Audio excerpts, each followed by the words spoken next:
रश्मि और विराज की नई नई शादी होती है। उन दोनों में भरपूर प्यार होता है। रश्मि, तुम्हारे हाथों के बने ये नूडल्स तो बहुत ही स्वादिष्ट है। तुम तो बेस्ट शेफ और बेस्ट बीवी हो। आई लव यू मेरी जान।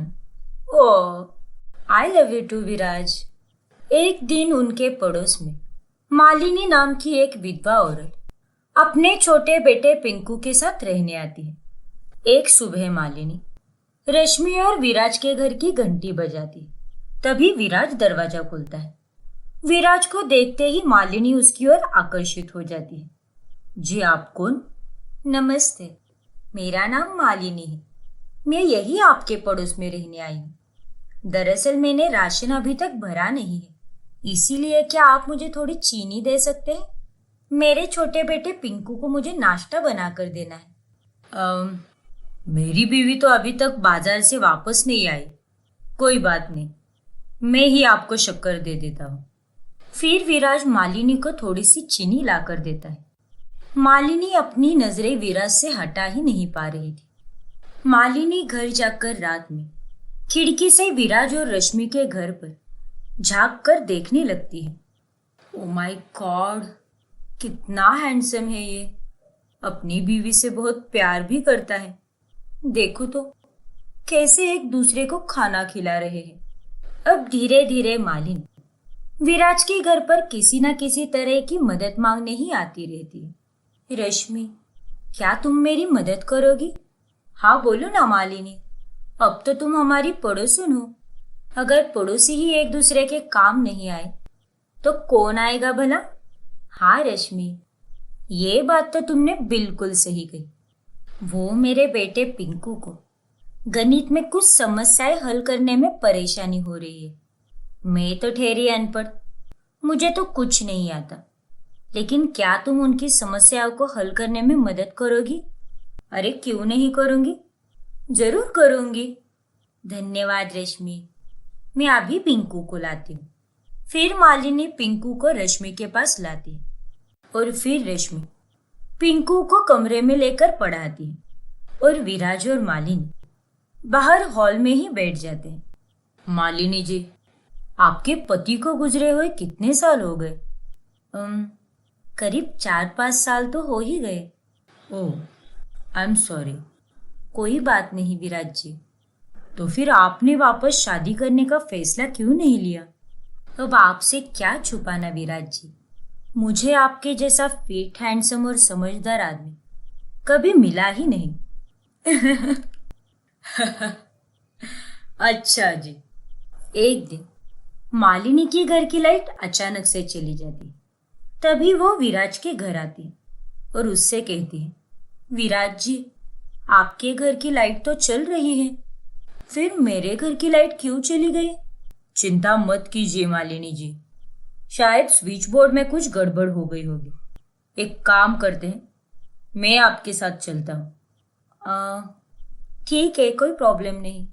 विराज मालिनी के साथ उसके घर चला जाता है और वो स्विच बोर्ड चेक कर ही रहा होता है कि तभी अचानक से मालिनी का पैर फिसलता है और वो विराज के ऊपर गिर जाती है। वो दोनों उस घने अंधेरे में भी एक दूसरे की आंखों में देखते हैं और मालिनी तुरंत विराज को किस कर देती है। उतने में वहां लाइट आ जाती है और दोनों एकदम ऑकवर्ड हो जाते हैं और विराज तुरंत वहां से चला जाता है। 2 से 3 दिन तक विराज मालिनी की तरफ आंख उठाकर भी नहीं देखता। फिर 3 दिन बाद जब रश्मि कुछ सामान लेने बाहर गई होती है, तभी मालिनी विराज के पास जाती है। विराज जी, मुझे माफ कर दीजिए। उस दिन मैंने जो किया वो सरासर गलत था। मैं एक विधवा हूँ और अकेलेपन के चलते मैं उस दिन कमजोर हो गई और अपने आप को रोक ही नहीं पाई। कोई बात नहीं मालिनी जी, मैं समझ सकता हूँ, आप चिंता मत कीजिए। विराज जी, सच कहूँ तो मुझे आपसे प्यार होने लगा है। मैं आपको बहुत चाहने लगी हूँ और मैं ये भी जानती हूँ कि आप भी मुझे उतने ही चाहते हैं, है ना? क्या? ये आप कैसी बातें कर रही है मालिनी जी? मैं एक बहुत ही सुलझा हुआ आदमी हूँ। मैं अपनी बीवी रश्मि से बहुत प्यार करता हूँ। प्लीज आप किसी गलत फहमी में मत रहिए। नहीं विराज जी, मैं जानती हूँ कि आप मुझसे बहुत प्यार करते हैं, तो फिर आप झूठ क्यों बोल रहे हैं? नहीं मालिनी, तुम अब चुप ही रहो। फिर विराज मालिनी को जाने के लिए कहता है और उस दिन के बाद से वो मालिनी से बात करना पूरी तरह बंद कर देता है। एक सुबह जब विराज शर्टलेस होकर अपनी बालकनी में वर्कआउट कर रहा होता है, तभी उसे मालिनी खिड़की में से फ्लाइंग किस देती है और विराज उसे गुस्से से देखता है और घर के अंदर चला जाता है। एक दिन रश्मि अपने मायके चली जाती है। तभी मालिनी फिर से विराज के पास आकर उसके साथ जबरदस्ती करने लगती है। मेरा शर्ट छोड़ो मालिनी और चली जाओ यहाँ से। विराज, तुम्हें मेरे साथ वो सब करना होगा जो एक पति पत्नी के बीच होता है। आजकल ये सब बहुत ही नॉर्मल है। मान जाओ ना, क्यों तड़पा रहे हो मुझे? मैं तुम्हारे साथ ऐसा कुछ भी नहीं करने वाला, क्योंकि मैं अपनी बीवी से बहुत प्यार करता हूँ, तुमसे नहीं। एक बार में कहा हुआ तुम्हें समझ में नहीं आता क्या? बेवकूफ। ठीक है, तो तुम ऐसे नहीं मानोगे। तुमने मुझे मना किया है ना, अब देखना कैसे मैं तुम्हें पुलिस के हवाले करती हूँ, वो भी जबरदस्ती करने के मामले में। मैंने ऐसे ही कई सारे लड़कों को अपने जाल में फंसाया है, लेकिन उन्होंने मुझे कभी मना नहीं किया। अब तुम देखना, तुम तो गए अब। फिर मालिनी अपने शरीर पर झूठी चोट की निशानियां बनाती और वो अपने कपड़ों को भी थोड़ा बहुत फाड़ देती है और बाद में पुलिस को लेकर विराज के घर पहुंचती है। यही है वो दरिंदा आदमी जिसने मेरे साथ छेड़खानी की, मेरे साथ जबरदस्ती की। इसे कड़ी से कड़ी सजा दीजिए इंस्पेक्टर साहब। नहीं इंस्पेक्टर साहब, ये औरत झूठ बोल रही है। मैंने ऐसा कुछ भी नहीं किया है, प्लीज मेरा यकीन कीजिए। तभी वहां पर रश्मि आ जाती है और रश्मि को देख मालिनी बहुत खुश होती है, लेकिन विराज बहुत डर जाता है। मेरा पति बेकसूर है और यहाँ मैं दूध का दूध और पानी का पानी करने आई हूँ। तुम झूठ क्यों बोल रही हो रश्मि? तुम्हारे पति ने मेरे साथ जबरदस्ती की है, ये देखो उसके निशान। हाँ, वो तो मैंने भी अपनी आंखों से देखा है। ये देखिए इंस्पेक्टर साहब। फिर रश्मि पुलिस को वो वीडियो दिखाती है जिसमें मालिनी विराज के साथ जबरदस्ती कर रही होती है। ये वीडियो झूठ है। फिर रश्मि मालिनी को एक जोरदार थप्पड़ लगाती है। बस, बहुत हुआ तुम्हारा नाटक।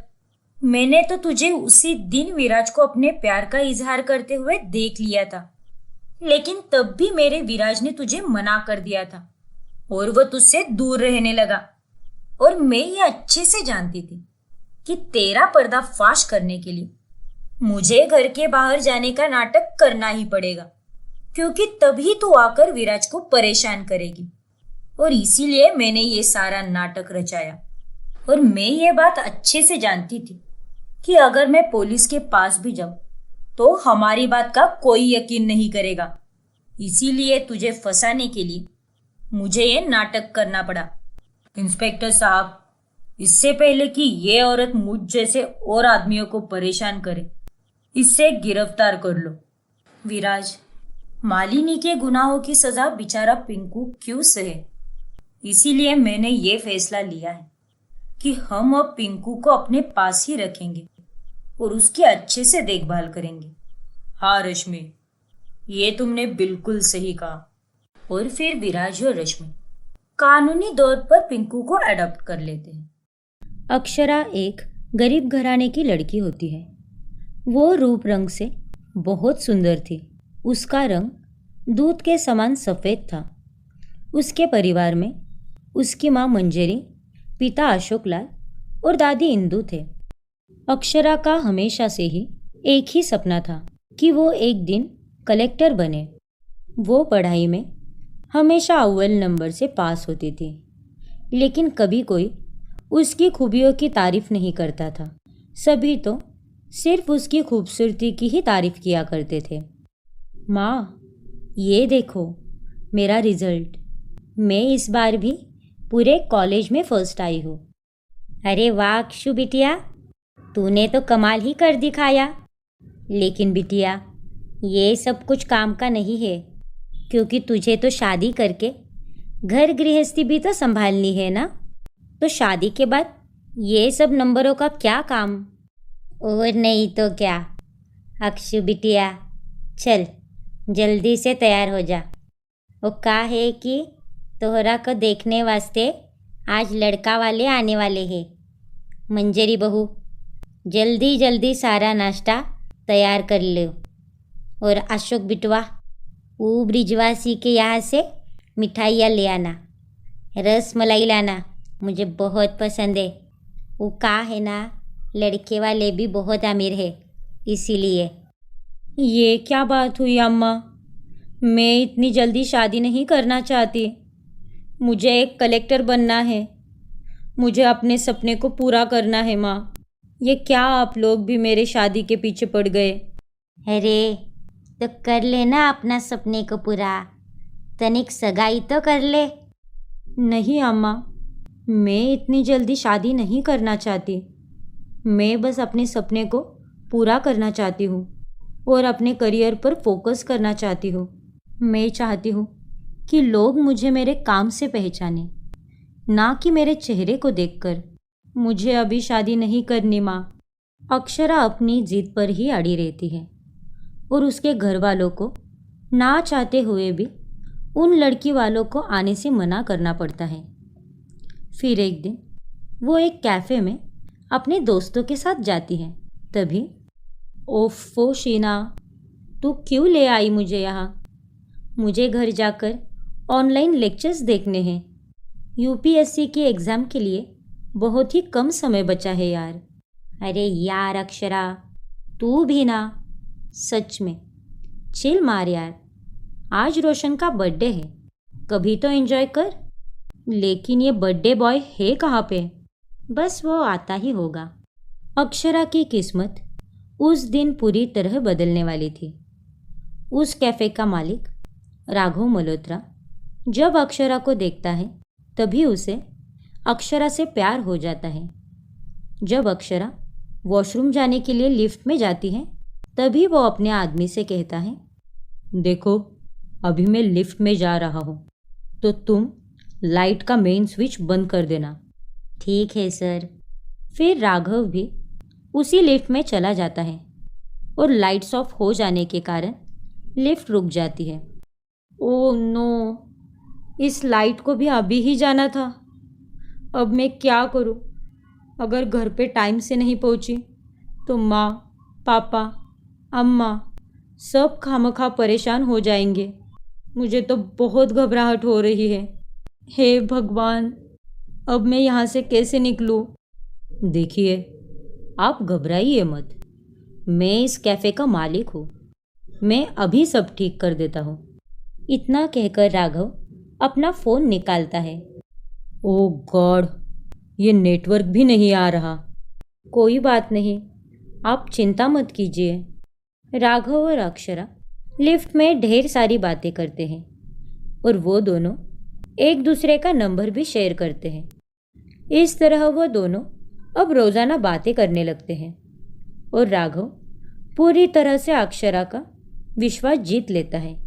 ऐसे ही एक दिन राघव अक्षरा को अपने प्यार का इजहार करता है। I really love you Akshara, क्या तुम मुझसे शादी करोगी? हाँ राघव जी, मैं आपसे शादी करने के लिए तैयार हूँ, क्योंकि मैं भी आपसे प्यार करने लगी हूँ। आप मेरे करियर के लिए, मेरे विचारों के लिए मुझे इतना सपोर्ट करते हो। मैं बहुत खुशनसीब हूँ जो आप मुझे मिले। अक्षरा के घर वालों को भी राघव बहुत पसंद आता है। फिर कुछ ही दिनों में अक्षरा और राघव की शादी तय हो जाती है। अपनी बिटिया इतने बड़े घर की बहू बनने जा रही है, इस बात से अक्षरा के परिवार वाले बहुत खुश थे। लेकिन अक्षरा इस बात से अनजान थी कि ये शादी का बंधन उसके लिए पिंजरा बनने वाला था। राघव और अक्षरा की शादी हो जाती है जब वो शादी करके अपने ससुराल आती है, तभी उसकी सास मालती, ससुर ओम प्रकाश और पति राघव उससे बहुत अच्छे से पेश आते हैं। लेकिन अगले दिन जब वो घर का दरवाज़ा खोलने जाती है, तब वो खुलता ही नहीं। अरे, ये दरवाज़ा खुल क्यों नहीं रहा है? ये क्या हो गया है इसे?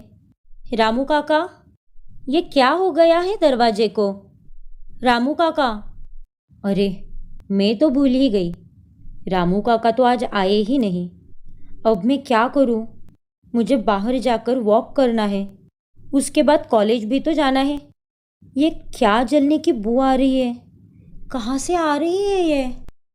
अक्षरा जब पीछे मुड़कर देखती है, तभी वो देखती है कि राघव ने उसकी सारी किताबें जला दी हैं।